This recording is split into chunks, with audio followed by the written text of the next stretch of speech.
Aloha. Welcome to the Live Ukulele podcast. My name is Brad Bordessa. I'm your host, and with this podcast, we explore the depths of the ukulele, how it affects our lives, how to become better players, better musicians, and better people, and how to think about music in a more positive way. This episode was recorded on site at Uncle George Kahumoku Jr.'s Slack Key and Ukulele Workshop, which I attended from late August into early September. I got a chance to get away for an hour from teaching and catch up with a friend over the past number of years, Max Angel Becerra, and we talked about Hawaiian culture and ukulele and sustainability and all kinds of different Hawaiian stuff. He's not Hawaiian by blood, but you wouldn't know it the way he acts. He hangs out with all these uncles and plays Hawaiian music beautifully and sings just absolutely lovely. And so we took you guys along for the ride. The Live Ukulele podcast is published on the first and third Saturdays of every month. Please subscribe on your favorite podcast platform or bookmark the link on liveukulele.com/podcast to keep up to date with the latest episodes. If you like what you hear and the messages I present, you might like some of my ebooks or courses. A lot of my mana'o or my thoughts are presented from this standpoint that we share here on the podcast, and these different resources help support the effort that I put into the free content on the site and also this podcast. So thank you very much for your support, and thank you for tuning in. Let's get right to the interview, and I'll pass it over to past Brad and past Max, having a grand old time over on the island of Maui.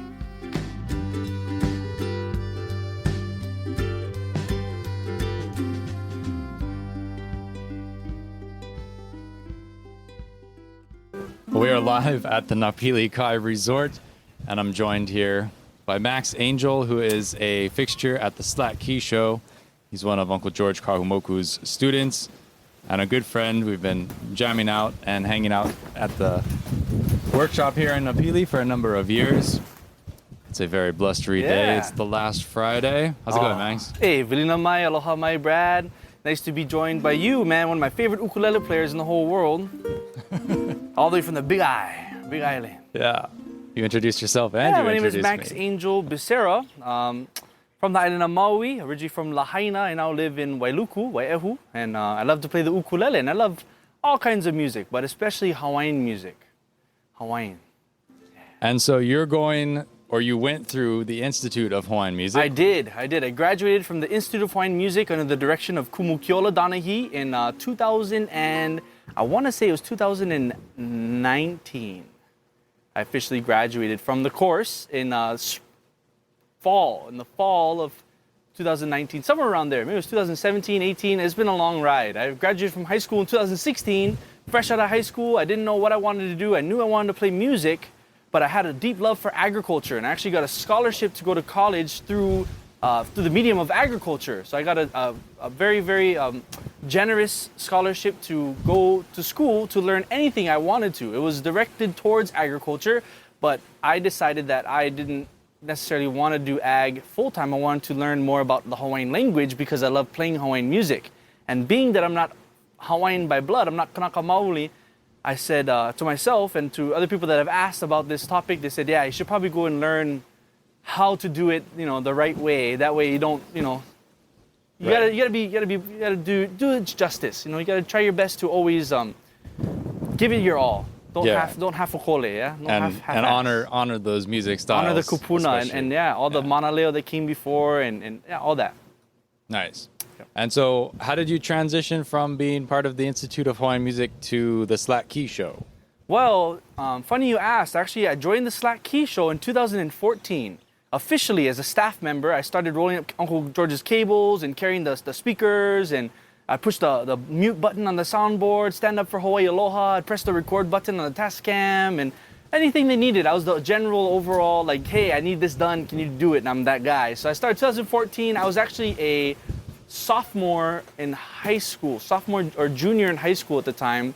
And yeah, that's how it all started. Garrett Probst brought me in, and Peter D'Aquino, I knew him since I was a little kid and always looked up to those guys. And he said, hey man, you know, Uncle George, he needs help. You like, come help? I was like, yeah, like, come help. So he said, just come. So I came, and he said, okay, every Wednesday, this is what you can do. You can come. So I just kept coming. Nice. Well, just so people get a little bit familiar with you, you want to jam a song? Sure, Get things started off? All right, we'll do a song for the island of Maui. A song called Puamana Lahaina.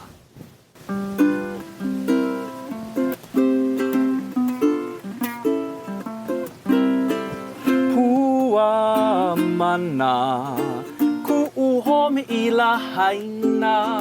Mena pua ala ona ona kuhome I aloha ia. Puamana, puamana kuhome I lahaina. Mena pua ala ona ona kuhome I aloha ia. Kuhome I ka ulu o kaniu kukila kila he nape nape malie. Kuhome I ka ulu o kaniu kukila kila he nape nape malie.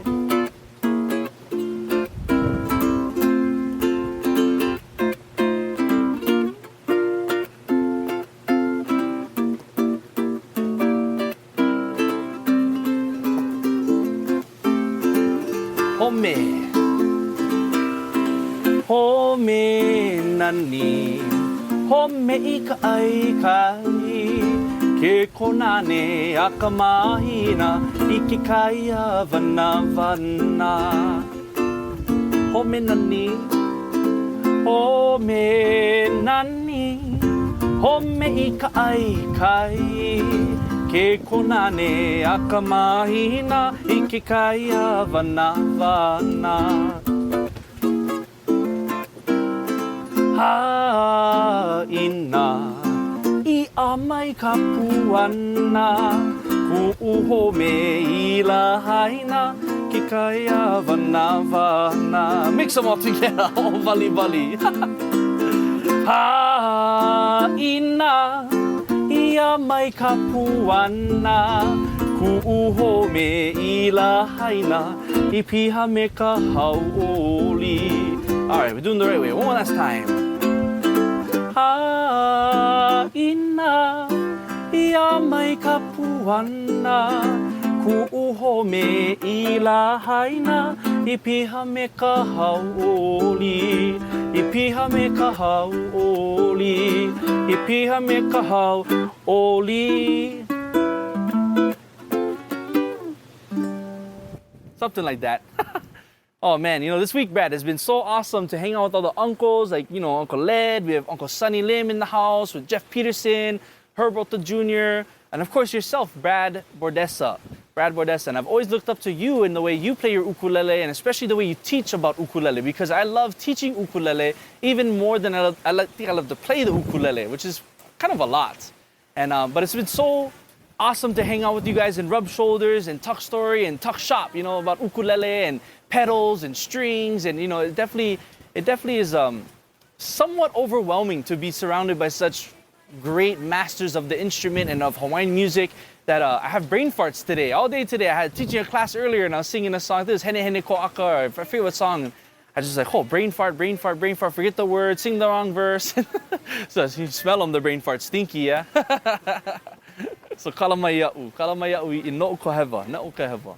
Oi.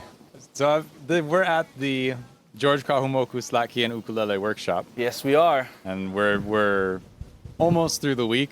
Sadly. It's the Friday, the last Friday We're done tomorrow. Tomorrow's the finale day.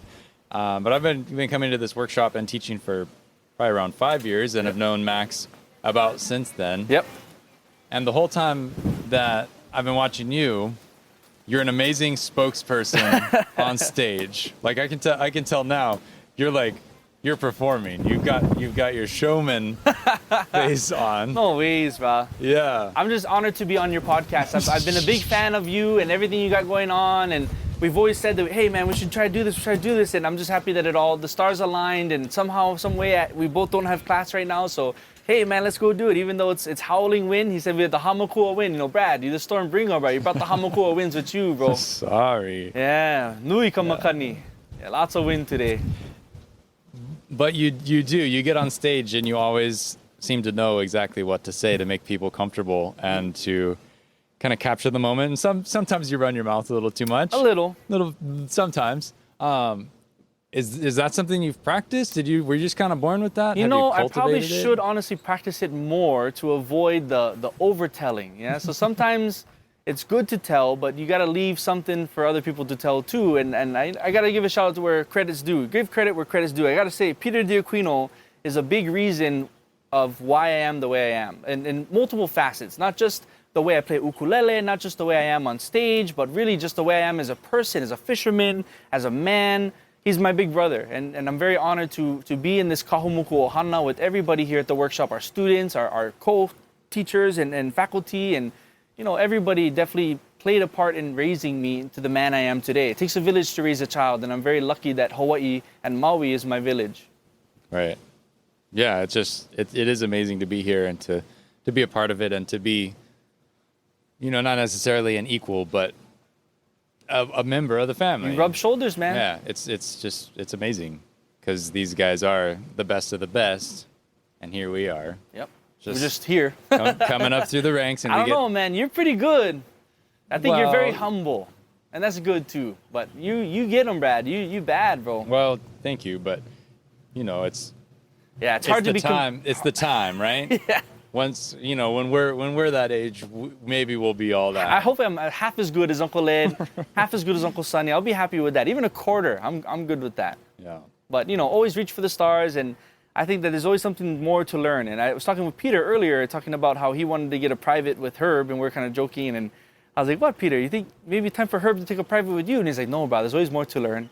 And I think that that's true. I was saying, did a lesson yesterday of one of our students, and I was teaching him obviously, and he ended up showing me something, and I took that away. It's about diminished chords. I never knew that. He talks about music theory, and so I think it really comes down to that. You learn in all facets. Yeah, from your students you can learn, from other teachers you can learn, and even yourself sometimes you make mistakes, and it's like, oh, that's actually kind of cool. Right. Like Bob Ross, yeah, happy accidents. Happy accidents. Yeah. Well, going through the Institute of Hawaiian Music and studying Hawaiian, I was wondering if maybe you could share a little bit about how to pronounce Hawaiian, like some of the real crash course, quick basics. For sure. For folks who maybe don't have that Hawaiian background but still want to sing Hawaiian songs and participate. Absolutely. And I think that a big part of the reason why I chose to go down the Olelo Hawaii route and go into the Institute of Hawaiian Music is because I love this music and I love the culture, but I'm not Hawaiian. I'm not Kanaka Maoli. I don't have Hawaiian blood in me. And so it's really important that, especially if you aren't Hawaiian by blood, if you choose to enter this as a career or even as a hobby, it's very important to pay respect to those who have came before and paved the way and made it to what it is today. It's nothing new. We're just taking the torch and running with it, And so I think it's really important to start at the foundation and go back to the roots and say, okay, well, what do I need to know to be the best I can be and to give, to make the music the best it can be, because that's what it deserves. So for me, where I kind of started with my Hawaiian language journey was in college. When I took Institute of Hawaiian Music, you have required to take at least 2 years of Hawaiian language. And I obviously have been going on a lot more now. I have an associate's degree in Hawaiian studies and one in liberal arts, and I'm pursuing associate's degree in Hawaiian language and kind of working on a directed studies in the Hawaiian music route. But more so, my goal is to go and teach Kulakau Puni, or Hawaiian immersion. Awesome. That's like my main vocational goal. What I want to do when I'm not playing music is go into the classroom and teach Hawaiian immersion, where you send your kids from kindergarten to 12th grade, and they learn exclusively through the medium of Hawaiian language. Yeah, so my recommendation to those out there who want to sing Hawaiian music, especially Hawaiian lyrics and things like that, is to practice your pronunciations of when to glide your vowels, when to pause and have that okina or the glottal stop in there. And one thing I do is memorizing the Hawaiian alphabet is a good way and kind of running through it, especially your vowels. And for those of you who aren't familiar with your vowels in Hawaiian, it's A, E, I, O, U, or I, O, U. And the way you pronounce it in Hawaiian would be A, E, O, U. So A makes a ah sound. And then you have your E, which makes an A sound. And then if you're following me now, you have your I, which makes an E sound. And then you have your O, which makes an O sound. And your U makes a U sound. And if there's okina anywhere in there, like maybe there's okina before the U, so it'd be ooh, like ooh, ooh. You know, like you really want to put the emphasis on the ooh and kind of punch it in, rather than if there's no okina before a U per se, any vowel or any word, any part of the word, you want to just glide it. So, ooh, ooh, ah, e, o, ooh. And so no stops between. No stops. One breath, preferably. So give an example of what the okina would introduce to those vowels. Well, what's an important thing to say before that is that there's 13 letters in the Hawaiian alphabet. A, E, I, O, U, and then He, which represents H. K represents K, La represents L, and then Mu is M, Nu as in Nancy is N, and P, which is obviously a P, and Ve, which is a W, and Okina is actually the 13th letter of the Hawaiian alphabet, which Brad is shaking his head like, yeah, I know, bro, but you gotta break them down, That's good. So that's the first step, is understanding that it's actually a letter in the Hawaiian alphabet. Even though it looks like a backwards apostrophe, it's really important to recognize it and learn how to navigate life with it, And I believe, I might be mistaken on this because I'm far from a Hawaiian language expert. I don't even consider myself fluent, but I know a little bit. And one of my kumus, his name was Kui Gapero, one of my first Hawaiian language teachers. Shout out to Brother Kui, good friend of mine. And he actually told me that the okina was actually once called an u'ina. And the word u'i means to be beautiful. And usually it's only applied to living things like people, like a person. If it's a beautiful woman, I'd say, oh, u'i kawahine, beautiful the woman. If it's a flower per se, it's not living in the sense that, it's alive too, right?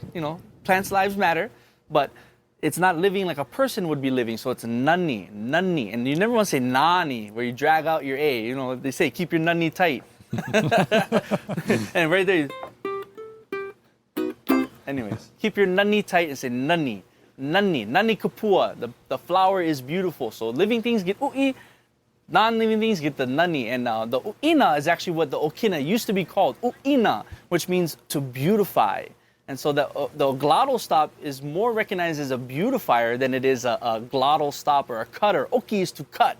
And the okina stands for anna. Anna is a gerund or ing. So okina is oki anna, but okina, you put it together and it's a stopping, stopping or cutting. So the okina, it's really important to understand, like for example, ukulele. The word uku, is a flea or head lice, and a yuku is a payment or a debt. So if you say ukulele, it's not quite the same mana'o, it's not the same thought than if you said ukulele, the jumping flea or the jumping head lice. Lele is to jump, uku meaning the flea or the head lice. So it's important. It's really important. It's the difference between, life and death sometimes, really. Literally and non-literally. So is there any kind of mouth exercise you could give folks? Well, like I said, the practicing your vowels is a good one. Just going through them, to practice the gliding. As far as practicing a stop, what I do is if for example, a good one to use is hau'oli. Hau'oli. There's an okina before H-A-U, okina, O-L-I. And so what I do there is I would say hau'oli. And I'm sorry, I'm coughing. It's not COVID, it's just okinas, hau'oli. So if you say a cough, it kind of forces your mouth or your throat especially to recognize that there's a pause there. And it kind of helps you to really emphasize that, rather than howly, right? You don't want to be saying howly, and that's not happy. Which, nothing wrong with being howly. I'm howly. I'm sure you're howly too, but you don't want to be a, pardon my French, an effing howly. That's the main thing. No entitlement here. We're all one race, the human race. Right. So I remember from school, we used to go through the vowels and attach the consonants to them. So it's like ha'a, he'e, hi'i, ho'o, hu'u. That's good. That's a good one. Kind of thing. I've never Ka'a, ke'e, personally ki'i, heard that or ko'o, tried it, ku'u. but I'd say that would definitely help you a lot. And If- just having those different combinations and Yeah. variations Yeah, for sure. to work through, so your mouth gets familiar, because that's a lot of times for folks who are just getting into the language, getting the words out and being comfortable with what they're supposed to sound like is kind of one of the hardest things. And I got to give a shout out to Larry Kimura, Kumu Larry, for all of his work that he did with Kani Aina and Ulukau. They have such great like Uncle Larry's recordings. part of Ulukau? Yeah, he has. I never Well, they knew have that. Kani Aina. Kani Aina is a website that's branched off of Ulukau, and you can go on there. You just Google Kani Aina. Kani is the sound, Aina the land. So Kani Aina, the sound of the land. And so basically, what Kani Aina and the whole mission was, I think they started back in the 70s. They used to have a radio program at UH Manoa. And I think it was Larry Kimura and a couple other people in the Hawaiian language community would have this radio show. And they'd have Manaleo, like first language, native Hawaiian language speakers call in. And they would just have little interviews with them, like, 30 minutes or maybe even some 10-minute conversation, just saying hello and goodbye.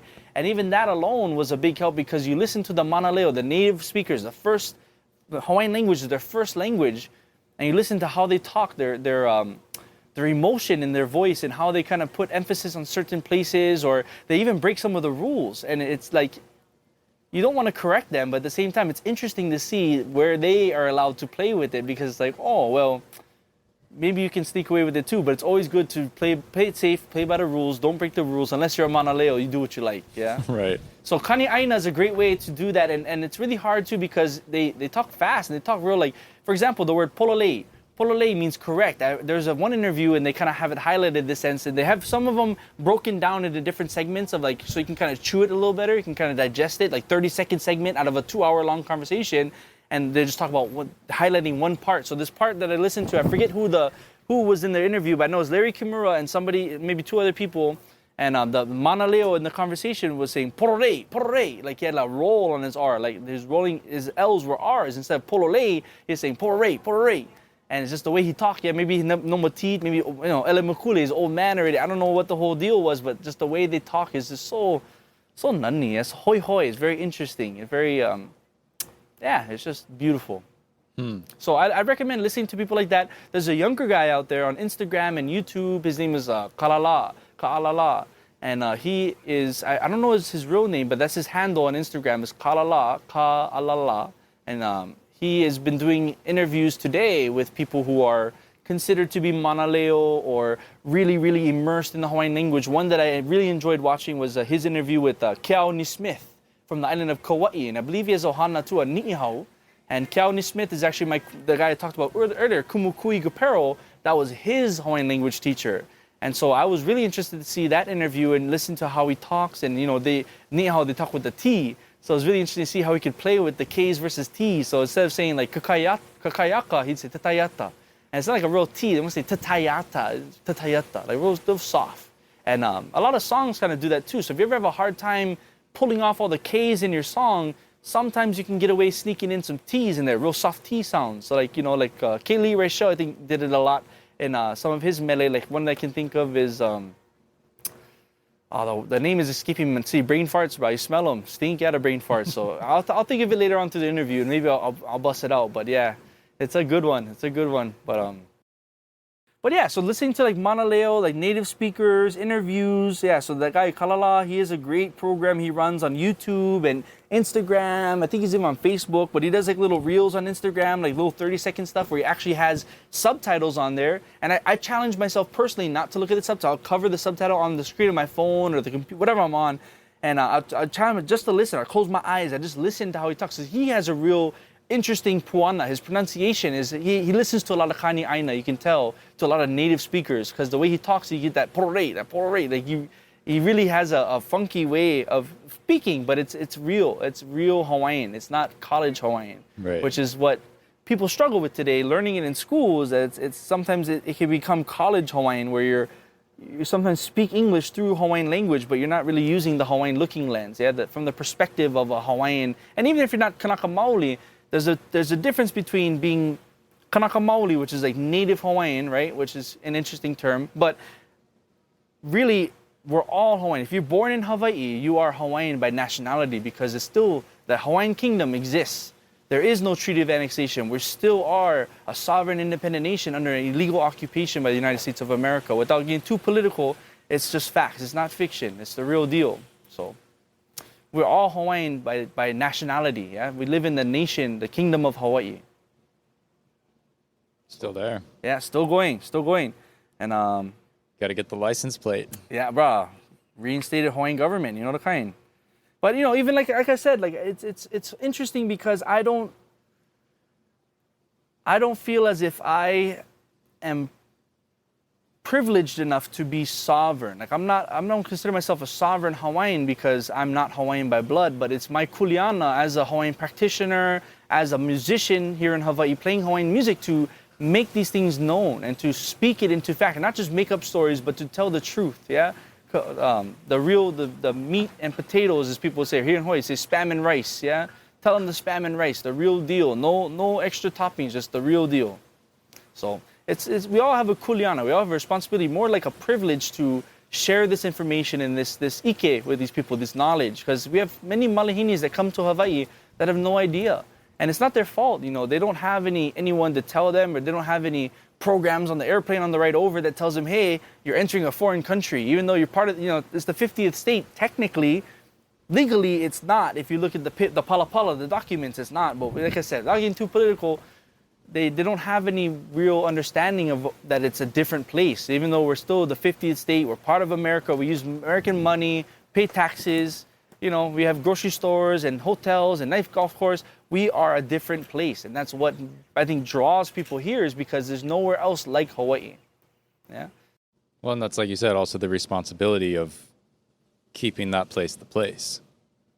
Yes. Furthering the knowledge and the culture that makes Hawaii. Yes. And playing the music and telling the stories and understanding the local agriculture and the different plants and everything. It all ties together, because that's one of the main things that I took away from my time with Uncle George, is he always said, I can't remember what the percentage was, but it was something along the lines of, like, life and farming is like 90%, yeah, but the music's only 10%. Yep. And this is a man who is so accomplished. He's got Grammys at his house. Multiple Grammy Award winner. Just amazing. But his emphasis was always about sustainability, the context, and the sustainability and the things that make the rest of life possible, and that the music is kind of like the cherry on top for that enjoyment. I think that yes, it all comes down to being sustainable, and that's what Uncle George loves about Hawaii, and what he loves about, I think, his life is that he has accomplished this goal of being mostly sustainable. He has electricity, he has running water, he has stuff. So he's not completely off the grid. He lives in a pretty nice neighborhood, but he's out there. He's in Kaakoloa, but it's it's not like rugged in the valley. Like if he could, he would, but he got to tend to his wife, happy life. You got to keep her happy enough so he can go out and play in the dirt, a little bit. But he takes his food and he literally will take barrels and barrels of the good food, not like throwaway kind. He takes good food and drops them off at all the parks to the homeless people, and he doesn't care about the money. Uncle George, he farms because that's what we do as Hawaiians, and not just Kanaka Maoli, but everybody here in Hawaii that eats, drinks, and use the bathroom. We all have kuleana to go out and farm and grow what you eat. The more we can do that, the more that everybody can just, have a little mala, little outside garden area right outside their front door. Even if it's just like 4x4, 2x2, like a little small spot. Nobody really realizes how much food you can grow in just a little, 2x2 little garden area. You can grow so much, and all this different variety. And that will sustain you and save you a lot of money, because, groceries here in Hawaii is not cheap. We live in an island, and we have all this land, this great volcanic soils, that you can grow all this awesome food year round. Like, we're one of the only states in America, quote unquote states in America, that we can actually grow bananas. We grow bananas, we grow all kinds of stuff that people can't grow other places because of our location. And it's just so so sad, mina no, that we don't capitalize on it more, and not for economic senses where we make money off it, but so we can all just be full and eat food, fresh, locally grown, non-GMO, like organic food that we all had a role in, like the old days. We had, at one point, Hawaii had over 1 million people in population, with hardly any ships. No ships, actually. You know, before Captain Cook, before the arrival of whaling ships and stuff, there was no ships here in Hawaii. Everybody, if you didn't farm, you didn't eat. Yeah, when it came for the time for collection to come, everybody pitch in what you got.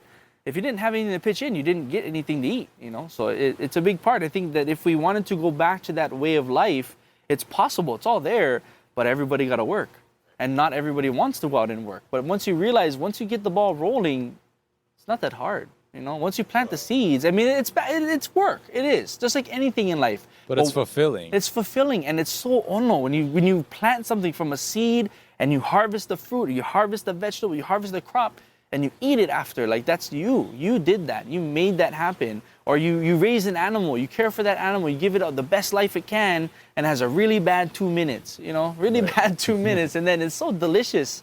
You know, because you raise that animal. That's like your keiki in a way, but you're gonna eat them, so not really. But you know, don't ever name your animals that you raise for food. Yeah, don't ever do that. That's a bad idea.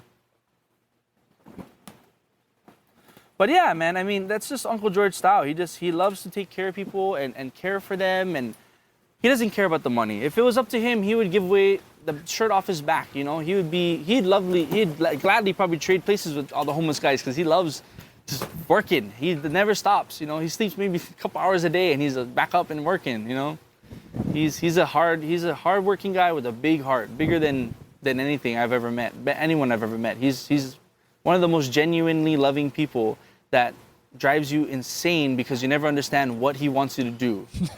You know?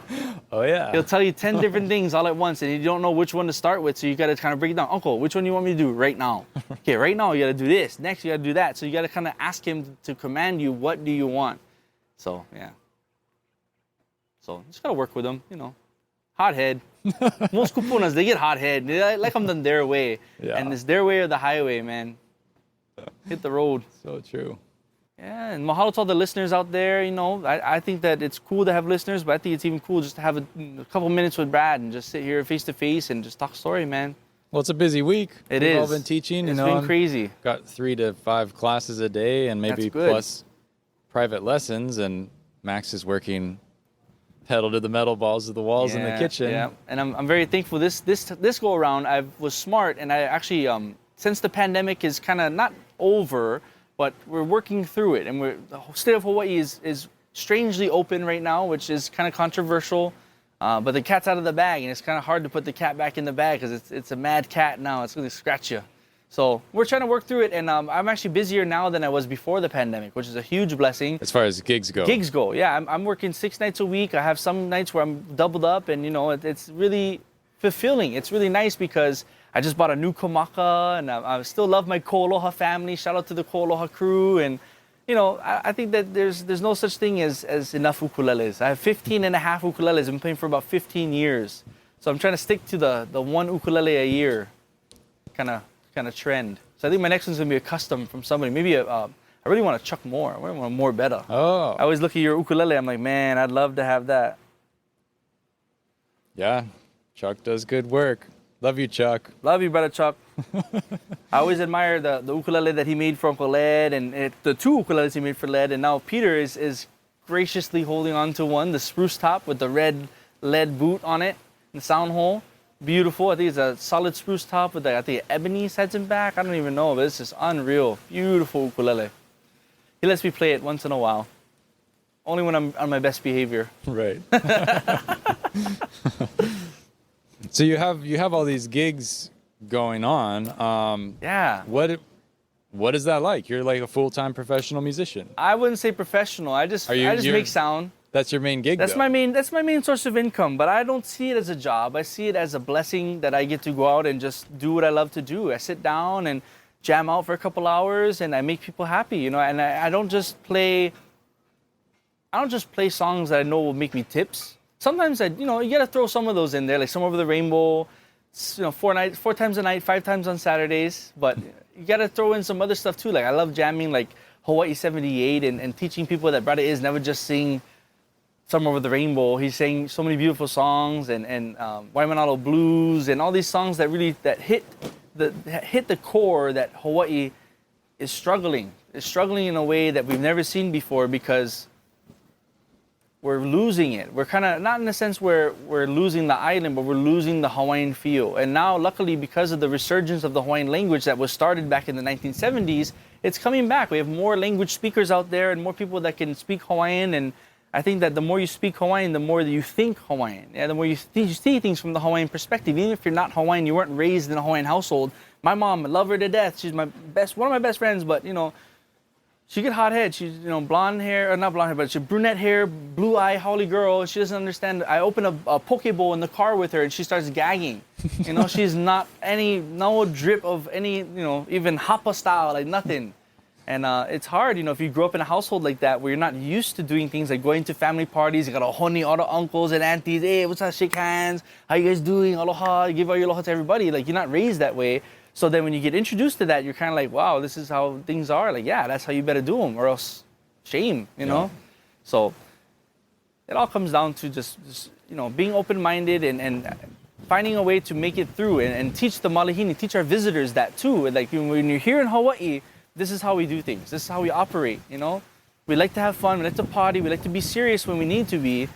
But most of all, we love to respect everybody. Aloha kekahi kekahi. Love each other. Yeah. Malama kikahi kikahi, take care of one another, and it's all about community and oneness. Yeah, everyone is one. Like I said, there's no race except for the human race. Something like that. Something like that.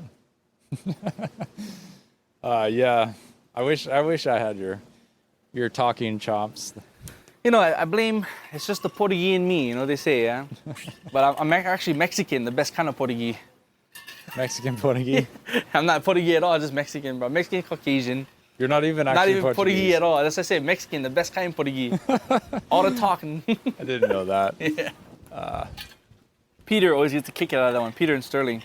Because they actually are Portuguese. And you can tell. Yeah. That's why it just rubs off on me. You hang out Portuguese, you are what you associate with, right? Portuguese, bro. Oh, yeah. You want to play another tune? Sure. I'll play that Kaylee Rachel song that I was talking about earlier. I found it. It's a song called Eo Mai. And I believe, if I'm not mistaken, Kaylee told me a story when I was in IHM.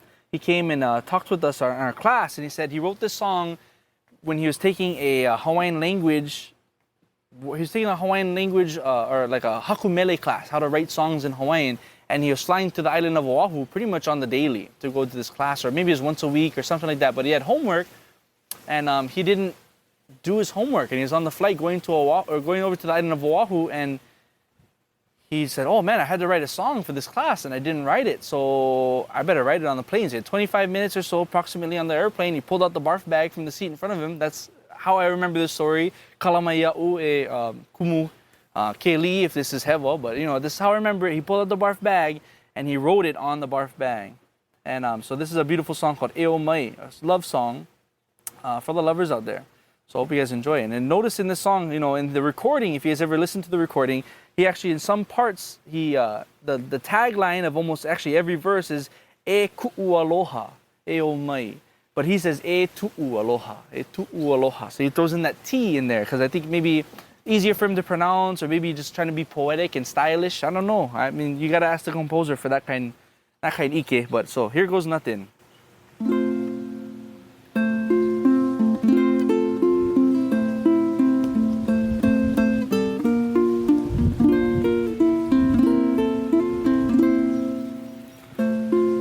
Kaua I kawai, bai olohia. O kahua loa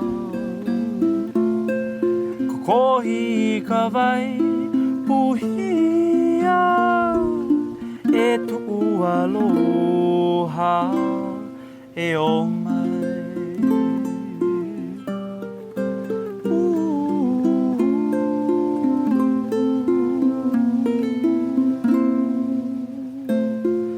Kaomi kawai Whai mapuna ha'alei ka poli Pahe e ka vai lohia E tu'u aloha e o mai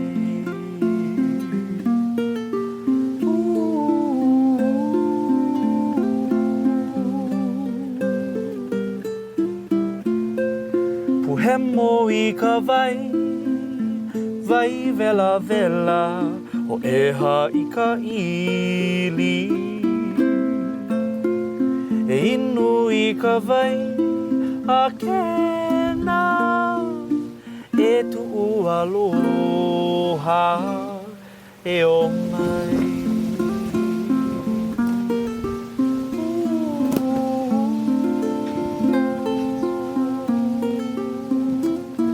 E o mai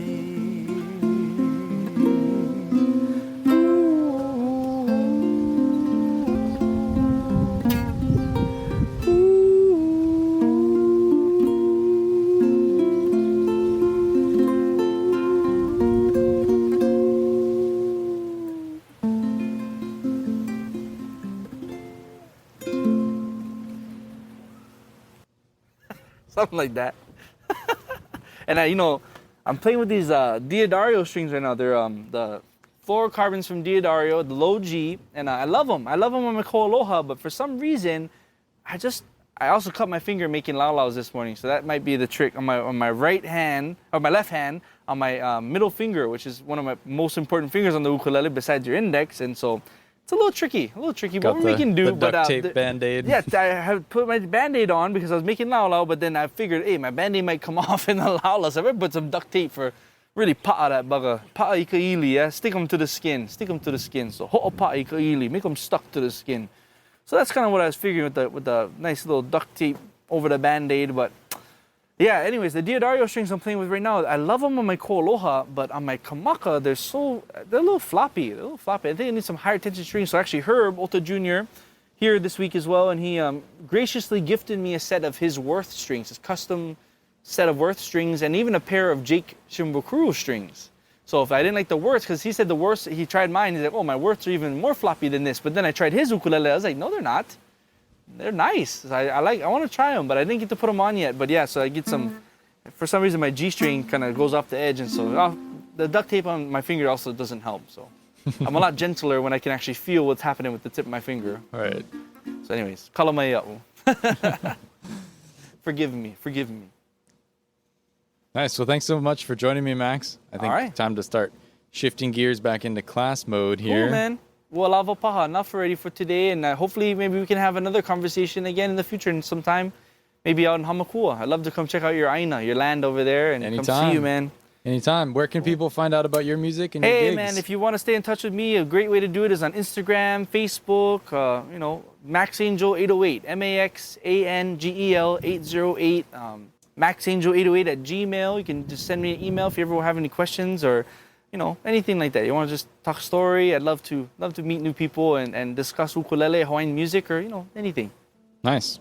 Well, thanks so much for your time, and catch you on the other side. See you on the other side, Brad. Aloha. Aloha.